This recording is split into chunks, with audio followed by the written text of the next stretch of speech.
Ya, Assalamualaikum warahmatullahi wabarakatuh.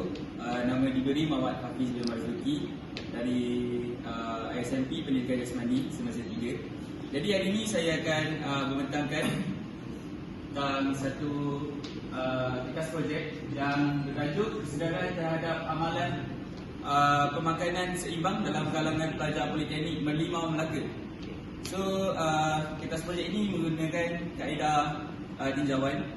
So, nama penulis adalah Nur Syazila Saleh, terbitan tahun 2013.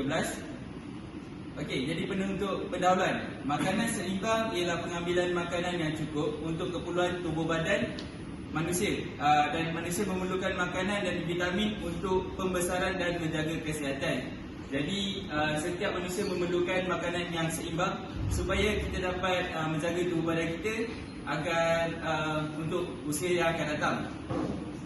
Seterusnya, latar belakang masalah, iaitu peringkat remaja adalah tempoh mereka mengalami pertumbuhan yang pesat, pembangunan personaliti diri dan peralihan kematangan fikiran. Jadi dalam tempoh ini, remaja memerlukan bimbingan daripada pihak sekolah, pihak kaunseling dan pihak pemakanan daripada kesihatan untuk menjaga, untuk memberi nasihatlah kepada para remaja ini dalam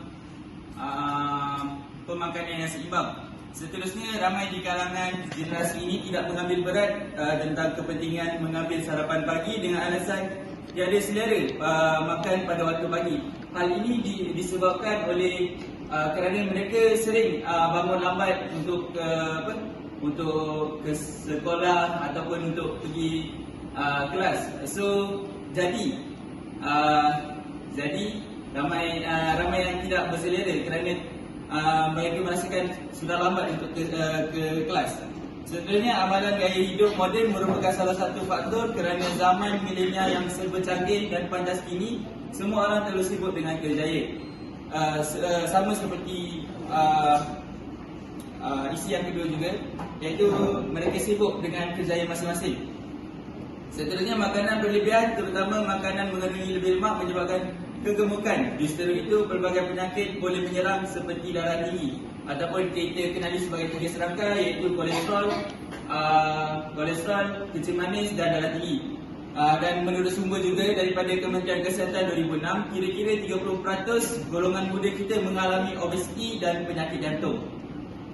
Jadi, langkah mengatasi masalah adalah Kementerian Kesihatan hendaklah memperbanyakkan kempen kesedaran tentang pemakanan yang seimbang. Jadi, Kementerian Kesihatan boleh juga menggunakan platform media sosial ataupun menggunakan kempen contohnya di masjid ataupun di tempat awam. Sebenarnya golongan remaja boleh menggunakan media sosial sebagai tempat penyebaran kesedaran tentang pemakanan seimbang, dan pihak ibu bapa juga memainkan peranan dalam mendidik anak-anak tentang pemakanan seimbang pada usia yang muda. Jadi itu sahaja daripada saya. Sekarang sesi pertanyaan soalan. Saya daripada kumpulan 4. 1. Minta maaf.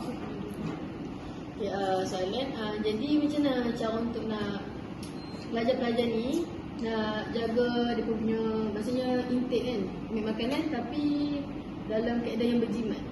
Sebab pelajar kan tak cukup kewangan kan yang banyak untuk nak buat nak mengamalkan gaya hidup yang sihat kan. Okey, satu pertanyaan yang bagus.